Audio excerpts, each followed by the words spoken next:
Hello everyone and welcome back to Let's Play Chrono Trigger. The last part we ended up in the future, and now we're in the Eris Dome, and we can't do much here because those consoles need a password in order to open those doors. So let's just head along these girders. And it's too bad that if you like play the game again and you know the password, it doesn't let you. You have to go through it. Yeah, it's sadly not like certain games where if you know the password ahead of time, you can just get it. It's actually, it reminds me a bit of Wind Waker in that with the thing where you need to get the bombs, the password there. Either way, before I head up, I want to put the Berserker on Chrono because it's boss time. Oh boy, this boss. This is the Guardian. And the Guardian has two little bits with him. Let's go over their stats first. The Guardian has 1200 HP, 300 XP, 5 TP, 1000 gold, and it's immune to fire. Okay, and the bits have 200 HP. As far as I'm concerned, they don't drop anything. They don't have any money on them. They don't have any, like, tech points or anything. No, all the money and such is with the Guardian itself. The thing is with this boss is, if you attack the Guardian when both bits are still alive, it counters with a pretty lethal, counterattack. So what I usually do here, put the Berserker ring on Chrono so that he can just berserk and get the extra damage and such. Kill one of the bits before we have a chance to get that counterattack aimed at us, and after that, just let Chrono go all out.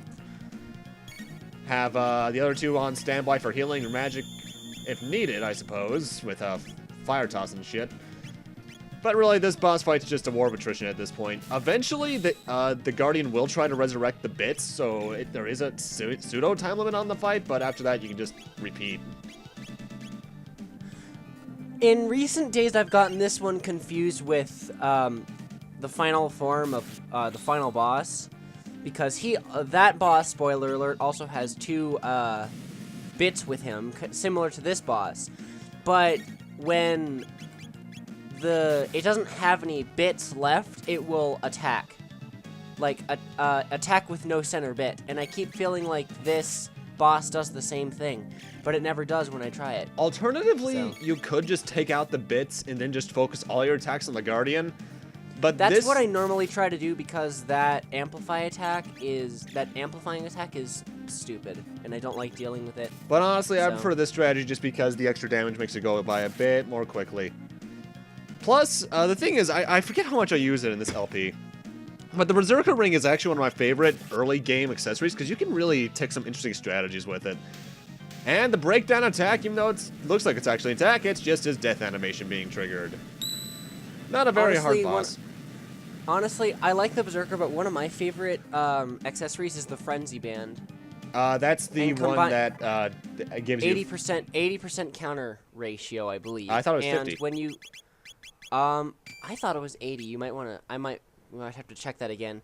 But combine that with a 70% crit ratio, that can lead to some pretty good things. And here's their food storage. There's a dead guy. And the food's rotten. The refrigeration has failed. Great. Yeah, well, they can eat this guy at least. So that's the girl's husband. That's that woman's husband who died down here. Yeah. So that's the reason why he never came back, was because he died down here. But somehow he saved a seed. So we should probably go take that to them along with that mid-ether we just got. But he also has a note on him. The rat is more than just a statue, knows the secret of this dome, catch it. If you were paying attention before we fought the boss, there was a rat statue in the girders. It's alive. I'm not sure if there's a way that this can go wrong. I think he can leave the screen and you just have to exit and re-enter the screen to restart this whole chase sequence. Because I always catch him almost right after this bend. Yeah. When I first started playing this game, this really, really, really got me. I was so unable to do it. And sometimes I like to try attempting to catch him twice and see if he says anything. And he gave us the password, which is holding L, R, and A. Well, no, holding L and R, then pressing A. You can also do it on the console on the left to make the door close over there. Either way, got our next two enemies here. Next enemies, two of them there are rats. 45 HP, they have 0 magic defense. They give 18 experience points and 1 tech point. They don't drop any gold. And the other ones are buggers. 100 HP, 18 XP, 1 TP, 45 gold, and they're weak to lightning. And the one attack they really have that you saw them do there is that I'm not sure if something moves or if something attacks it, it'll actually fire a laser at them, a counterattack. And it almost always targets the rats first. So if you wanted to, You could feasibly wait for it to kill the rats, but honestly, it goes a bit quicker if you just kill everything. The enemies here are I not always meant to found be it hard. funny that they attack the rats. Well, keep in mind, a minor spoiler, one of the later enemies in that line is called a debugger, and I always took it as if, like, they're the sanitation robots, just cleaning up everything. And, Okay, that makes sense. yeah. And this next enemy is a bug. 89 HP, 26 XP, 1 TP, no gold. They can drop a heal, which restores your status ailments, and they can put you to sleep. And sleep is kind of an annoying status ailment in this game because, while it misses fairly often, if it does hit, I think the only thing that can wake up the characters is a physical attack, right? Or at least a heal as well. Physical attack or heal, I'm pretty sure. And similar to most other RPGs. I forget exactly how damage is calculated when your characters attack each other. I know you can do a decent amount of damage with the right characters. So I prefer just to let the character sleep. They'll wake up at the end of the battle. Thankfully, sleep rarely hits, but if it does, be a bit careful. Honestly, status effects in this game are extremely uncommon.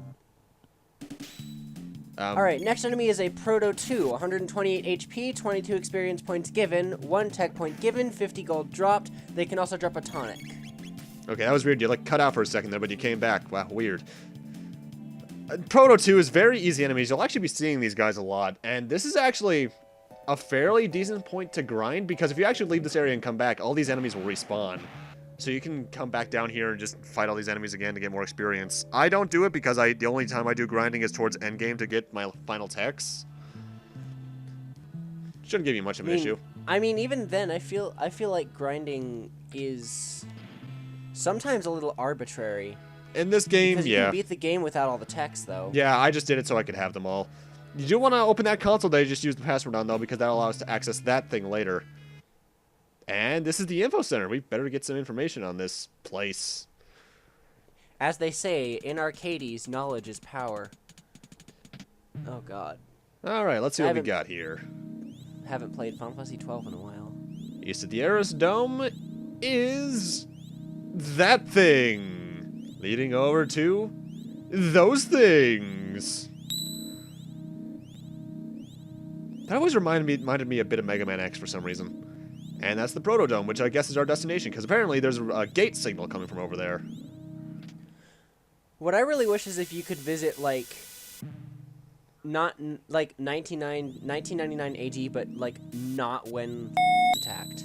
Yeah, that would have been Because interesting, but there's reasons for that, I suppose. But as Marl is showing us, in 1999, something has gone horribly wrong here. What the hell? Evil porcupine? It's a porcupine. Damn it, Sonic! Your cousin is raining drowning needles. the world again. That's Shadow. Can't be Sonic. Sonic is nice. Or this could be a corrupted Sonic. Well, there was Scourge in the comics, the green Sonic, who was kind of a dick. So, the reason that the world looks like where we are now is because in 1999, that Lavos thing completely destroyed the world, pretty much. The world must be pretty small, then. Well, actually, this is one of the smaller RPG worlds. And, understandably so, we're kind of dejected to know that in just 999 years, the world will go kablooey. But Marl has a good idea. We try to change history for the better and destroy Lavos. And... Luca's hesitant. yeah, but she knows we have to do it too.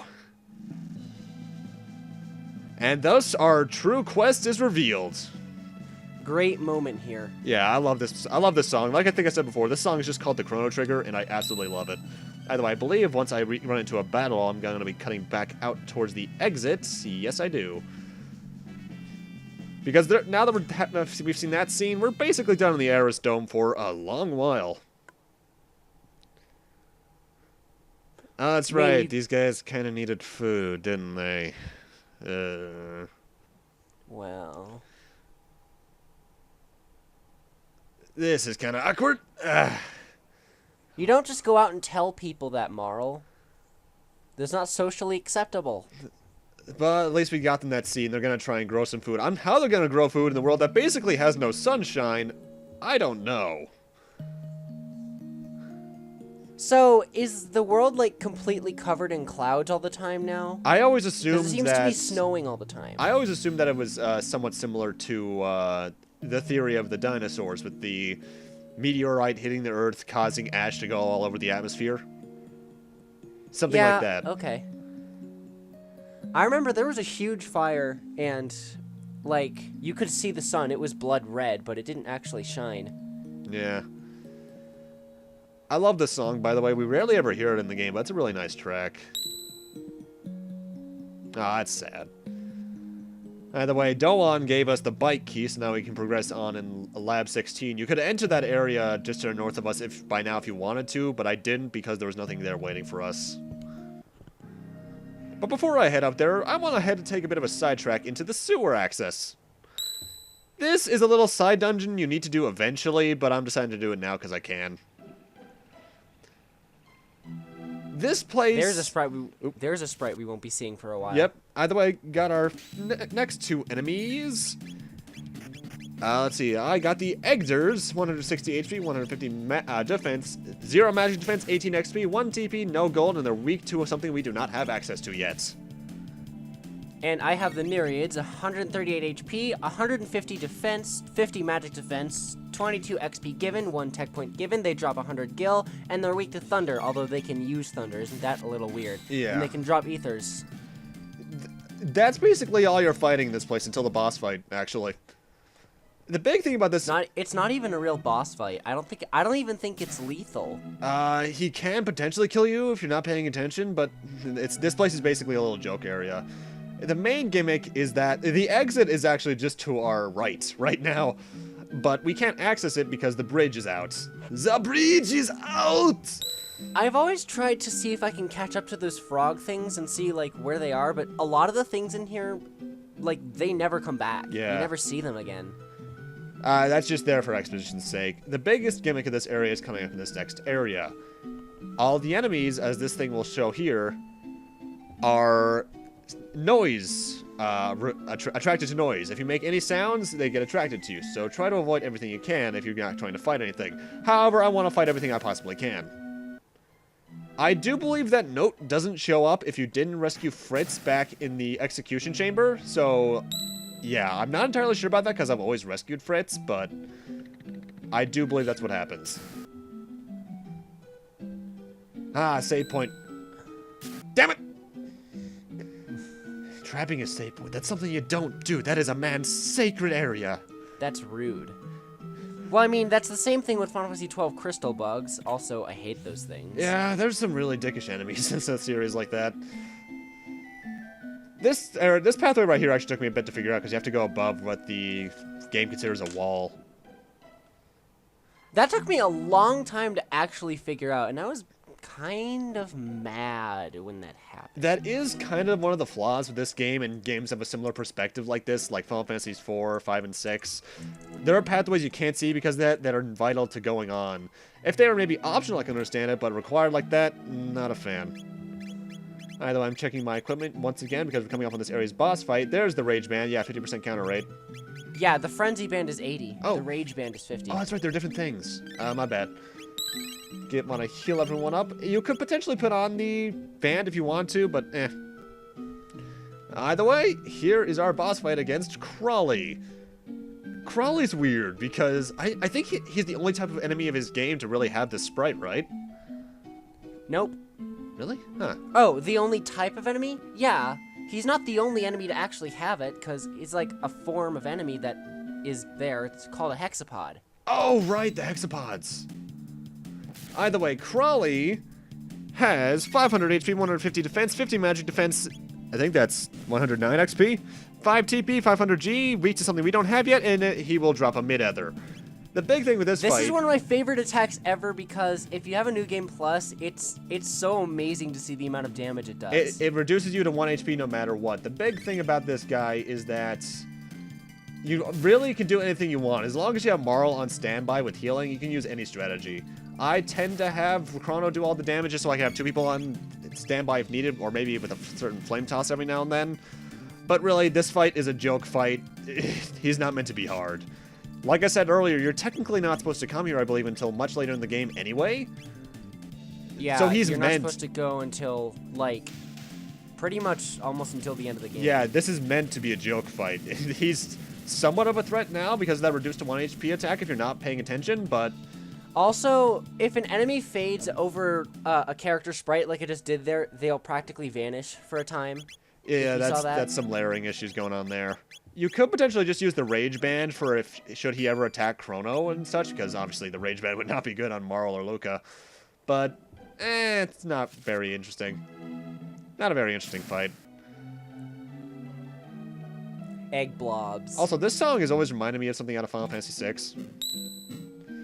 Mind you, I think the two games actually use the same sound font, so... Oh, similar. Yeah. I don't know if it's the same. But you hear what I mean, right? Yeah, I could honestly hear that as like a part of Kefka's theme. Yeah. Possibly. And here we are. This No, is you must not climb Death Peak. Did you not hear what that man said? Too bad I like ignoring him, plus power tab. Well, let's try to go. Okay. I never knew that was there. Ha!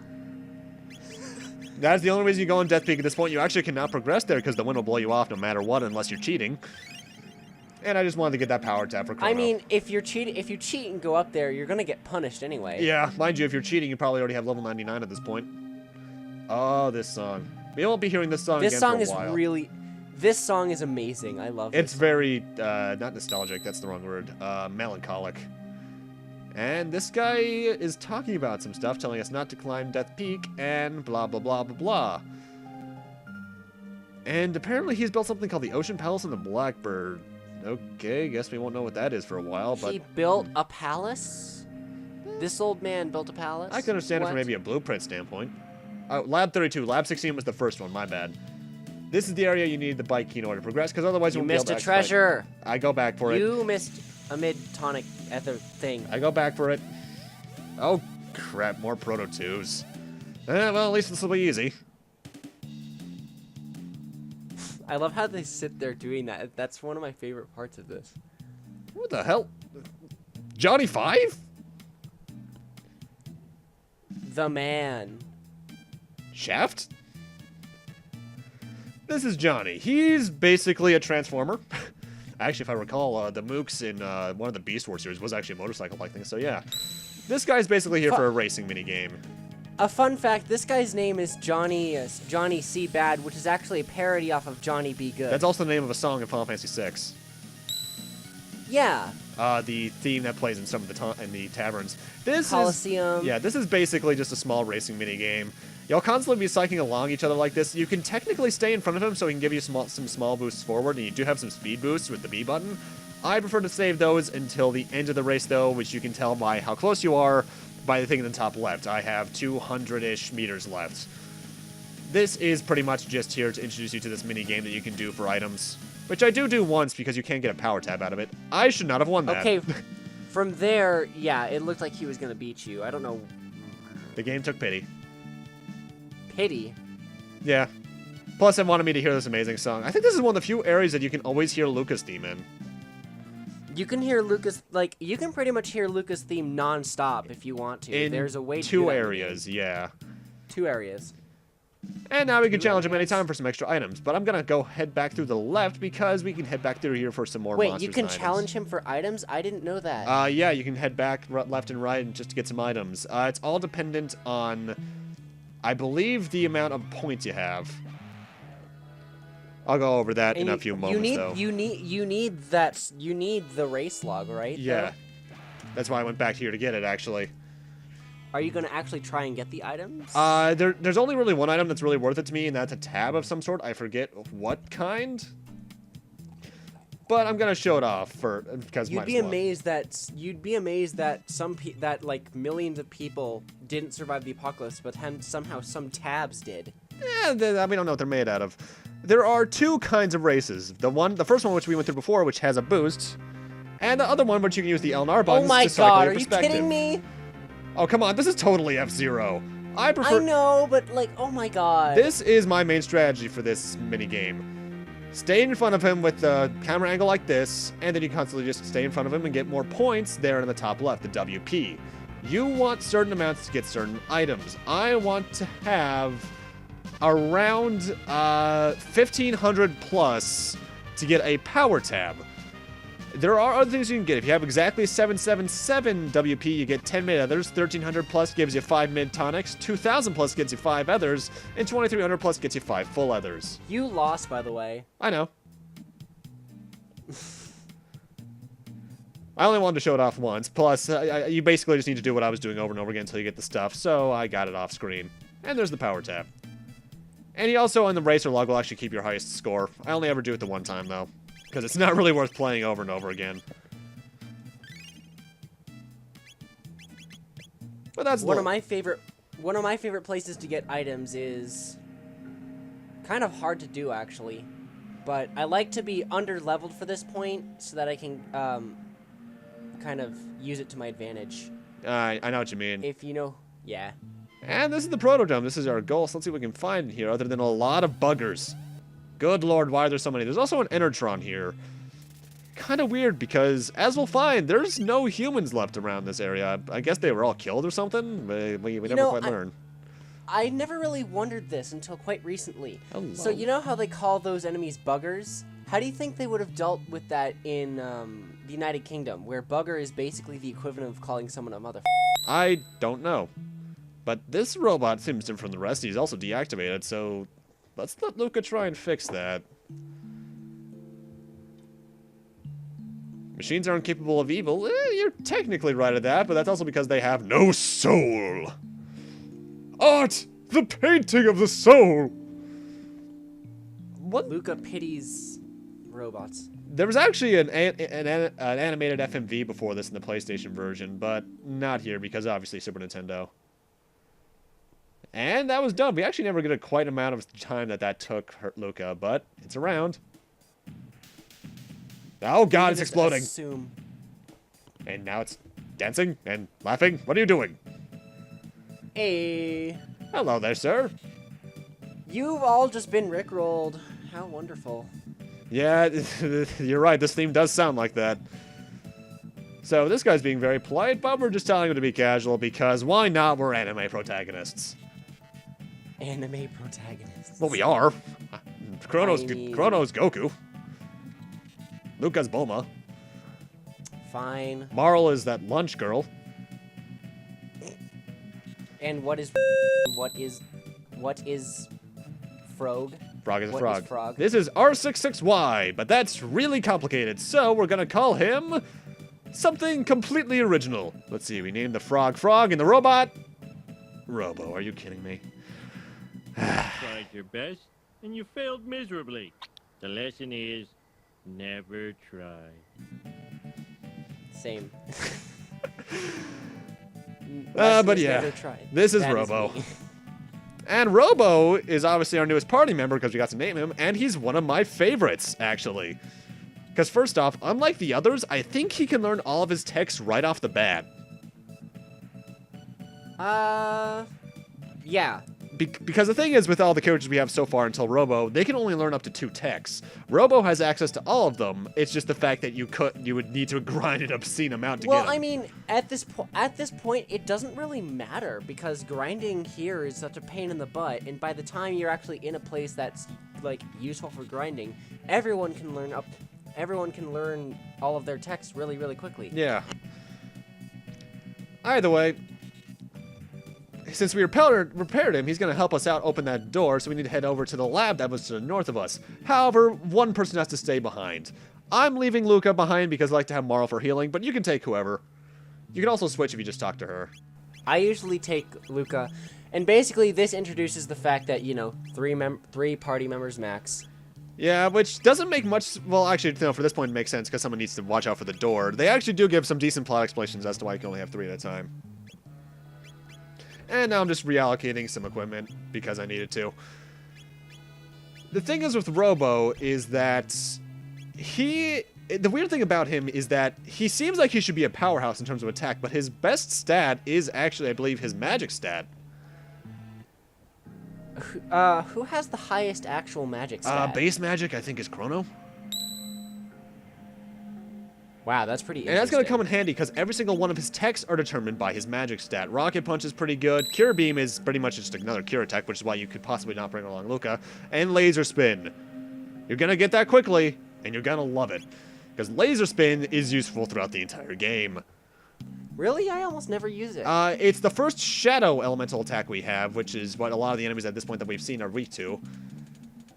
But yeah, and now Robo's doing stuff to this computer, which allows us to know stuff, which allows us to progress into stuff. Stuff. Oh my god, new enemy. This is Drugs. 10 HP, 255 defense, 99 magic defense, 33 XP, 1 TP, 20 gold, and it's weak to thunder. And it's another one of the Shadow line. As long as you get a critical hit or have the thing it's weak to, it should go down in one shot, pretty much. Also, apparently, Drugs can spit out fire. Well, of course they can. You gave the Rage Band to Robo. I believe I gave it to Robo. Yeah, that sounds about right. Because at this point, the thing is with counterattack just then. Yeah, because the thing is about Robo, his lowest speed without a doubt is his speed. I believe, aside from Luca, he is the slowest party member in the game. So I'm gonna be giving a lot of the speed tabs we'll be getting from this point to him. Honestly, I can understand Luca being slow because, like, in Final Fantasy 12 with like gun mechanics, it takes a while to aim. Yeah. But usually the output's really, really good. I've only just recently learned how overpowered guns are in Final Fantasy 12. There's that coupled with the fact that she is the tech person, so she's not going to be very physically fit aside from, just being healthy. True. Plus, carrying like 30 wrenches is got to be heavy somehow. Oh, sorry, we got new enemies, debuggers. Did I give you those enemy notes? I forget if I did. I don't think so. Let me see. Let's take a look. No, I did not. Oh, well, you were supposed to go over acid. My bad. Now I've screwed up everything. Debuggers, 120 HP, 24 XP, 1 TP, 50 gold, and they're weak to lightning. My bad. No, it's okay. But with that, we're going to need to end this off here. Thank you guys for watching. Thank you guys for watching. And Why, in part though? 5, You are rude! we are going to be heading on into the rest of this lab to see what we can do in there. See you guys then. See you guys then. Bye. I'm mad at Kyle. I'm leaving. Bye. See you later. Got him.